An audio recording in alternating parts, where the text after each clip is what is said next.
friends, it's Kelly. Welcome back to my channel and to today's video where I'm going to be taking you outside on my back cedar deck and taking you through step-by-step process of how I refinished it and sharing some key learnings that I learned along the way in case you are thinking of tackling a similar project such as this. I have never refinished a deck. I am not a professional. I did my own research to get myself set up what I think was a good starting point for doing this project. So I will be sharing some key learnings along the way, but it is a dirty, messy, backbreaking job at times. The weather is really your boss throughout all of this because there are certain waiting periods that you have to do. So if you enjoy these type of videos, be sure to give it a thumbs up, maybe share it with family and friends who are thinking of tackling a similar project of their own. That really helps my channel out. And if you enjoy home decor, seasonal decorating, home projects on a budget, the occasional organizational video, then I would love for you to subscribe to my channel before you exit on out. So without any further ado, let's head outside to my back deck and let's get to refinishing it. I hope you enjoy. Oh, disclaimer, if you're looking for fashion, hair, makeup tips, this is not the video for you. It's a messy job, so just be forewarned. I hope you enjoy. All right, here's an up-close and personal view before shots.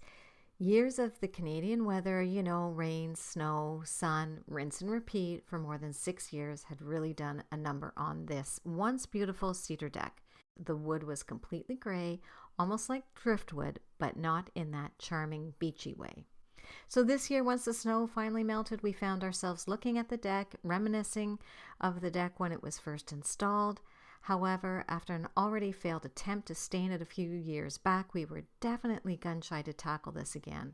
But after a lot of research online and combing through YouTube videos and talking to people at different hardware stores, I felt pretty confident to try and tackle this on my own. And like any project, prep is always the most important step. It's a tedious one, but it's an important one. Now, the cleaner that I was using did say to protect any surfaces around your area, especially if you have plants nearby. And my husband had removed the post bottom parts just so I could get right up underneath the posts and get a clean line, kind of like painting. When you do your when you put your painter's tape on, you want to get that nice clean line right up against a wall. Now here's a quick look at the cedar deck on the side. This was protected because we had the box that holds our cushions for the outdoors, and you can see it's been protected from the elements because we leave that box out all year long. And that was kind of the color that we wanted to get back to. That is the original. I really didn't know if this was going to be possible. So here we go. I'm going to start with the cleaning, and honestly, this was a scary part. So after a lot of research on cleaners, I settled on Techniseal. It was available locally to me, and this can ran me about $23. It came highly recommended, so that was the one. That is why I chose it. Now, fair warning in these clips, this is definitely not a video where fashion is amped up or the glamour. You will see me in my really crummy clothes, hair is all over the place, and no makeup, so be forewarned. This is a messy job, so there was no point in getting all dressed up, but just a fair warning. So here I am mixing up the solution. I read the can, and because our cedar deck was so weathered, I decided to go full strength, which was 3 scoops per liter of water. Here is lesson number 1. I don't think I needed to do that right off the bat. I think if I had gone a little bit more diluted with it, I didn't need to go full strength. So lesson 1 was this was kind of a waste because I had to do a second cleaning anyways. But what it required was you dilute this in a bucket or in a watering can, and then you pour it on, and you are to let it sit for a few minutes. It said, upwards of 10, maybe 15 minutes, depending on the size of the surface.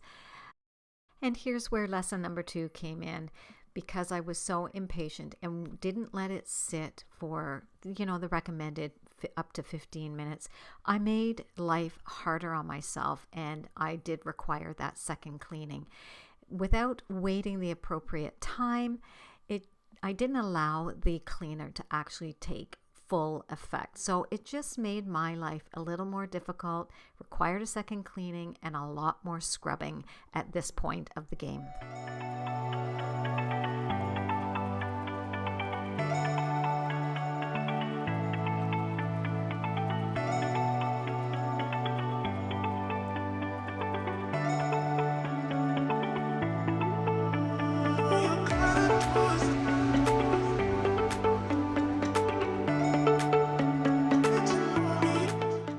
Now, once you've scrubbed it as best you can, you are supposed to rinse it off. And this is where having it at full strength on this small a surface was really an issue, because it was very hard to rinse off. It was very, very, very sudsy.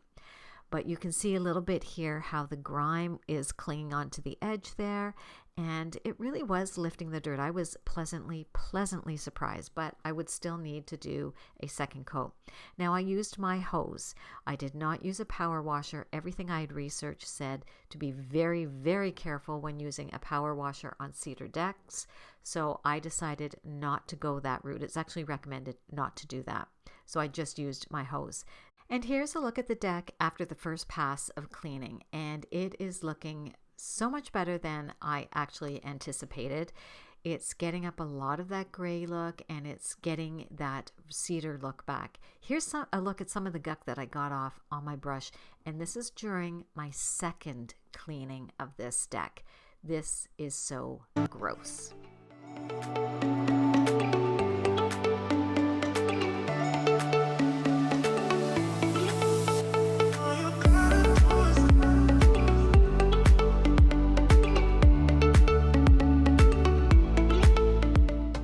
Now, while I waited for the first round of cleaning to kind of have a chance to dry up a little bit and just let the wood rest, I decided to give these black pieces a quick cleaning. Just threw them on the grass and, put the hose to them. That was it. Now, luckily, I'd started on a beautiful day early enough in the morning, so I was able to get in a second cleaning, and I was amazed at the stuff that was still coming off. But if you compare the side of the deck that I didn't touch with the deck that I cleaned, you can see how it's bringing out that wood color. I'm so happy with it.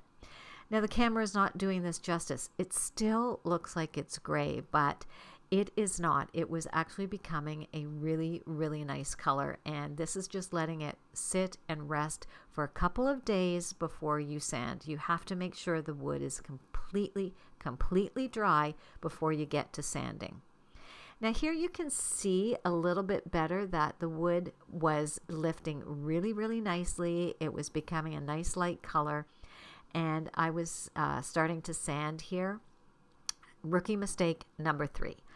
I was really leery of starting with too high a grade of sandpaper, so I got out my hand sander and I probably used about 120 paper when they were recommending 80, and it was taking me a lot longer.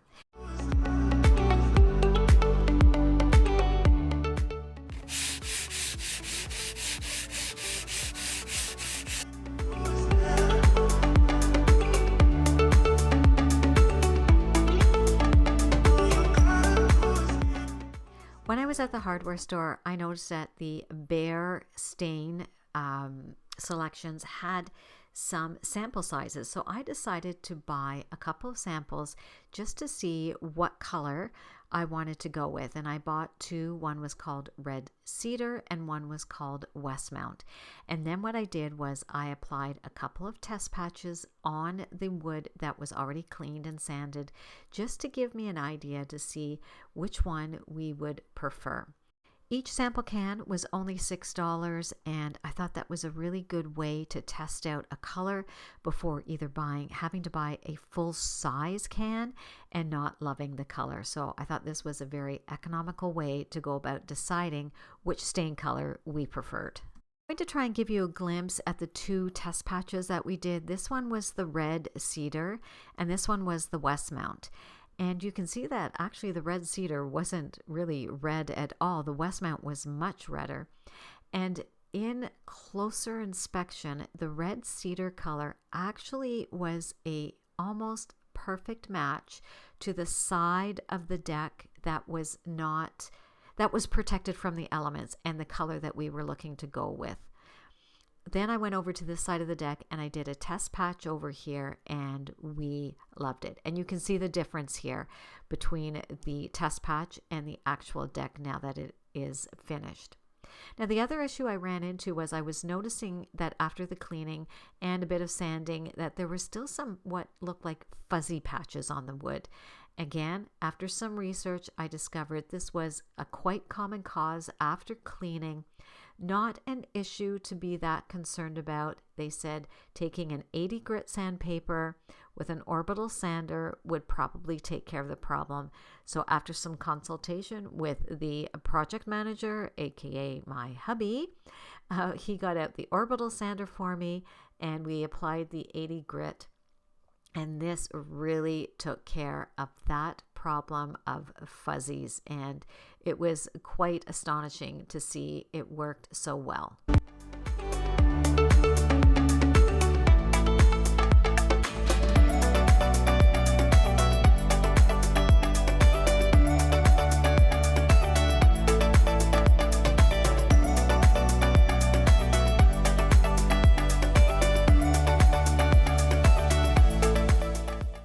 Now, one thing you have to make sure when you are doing this type of project is weather is really your boss. Although my husband seems to think he was my boss, weather is your boss. So you have to plan for that. When you're cleaning it, you have to give it 24 to 48 hours to dry.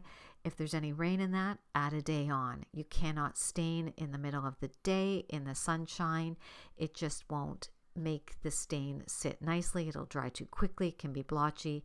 But here's a look at the deck after after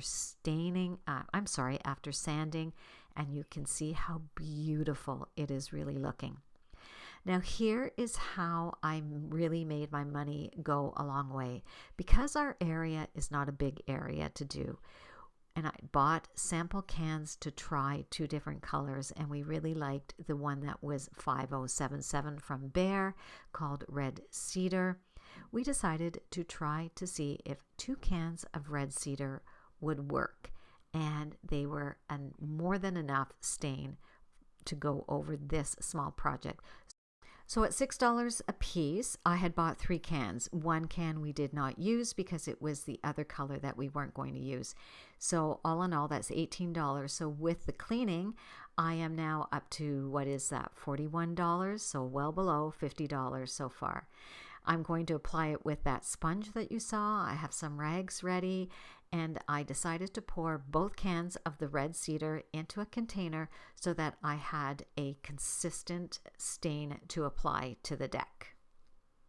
Now keep in mind, this is a small project, it's not a big area, so if you have a much larger deck, you will need to go with the regular size of stain containers. I got lucky being able to use sample sizes.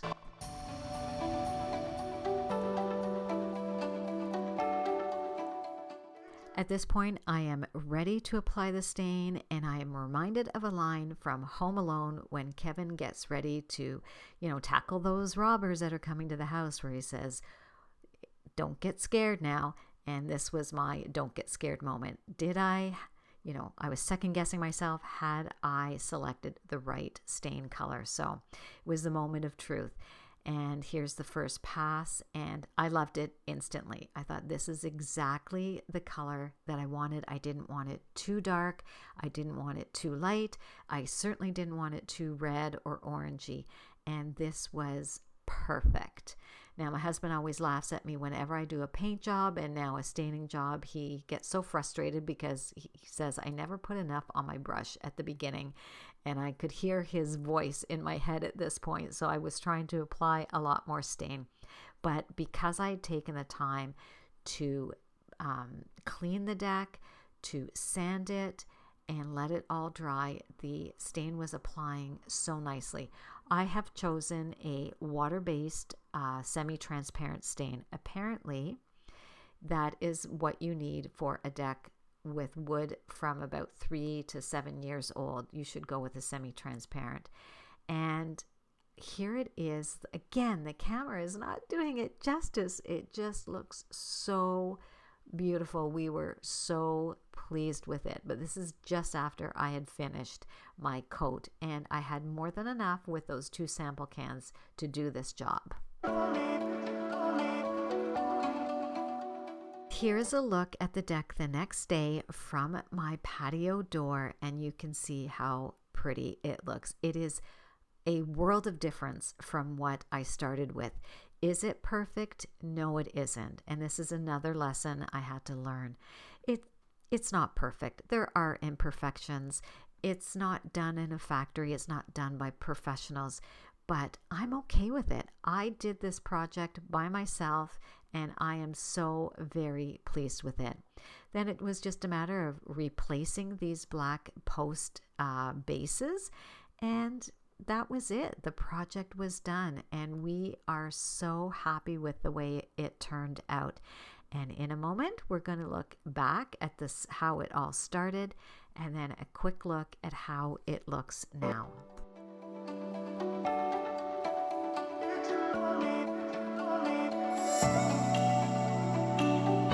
And here's a look back at where I started with a gray weathered cedar deck. Not a pretty sight at all. The old stain that was a problem from years ago still was causing us issues, and just not looking overly pretty in the backyard. And the after. Now you can see the difference between the before and the after, and it is such a difference. We are thrilled with the way it turned out. Again, is it perfect? No, but it is much better than it was. So lots of lessons learned. Be prepared for weather. Be prepared for it to be a lot of hard work. Get, old clothes, get your knee pads out. It's a dusty, dirty, heavy job. Read all the instructions on all your material and just trust the process. That is one thing I had to do, is just trust the process as well.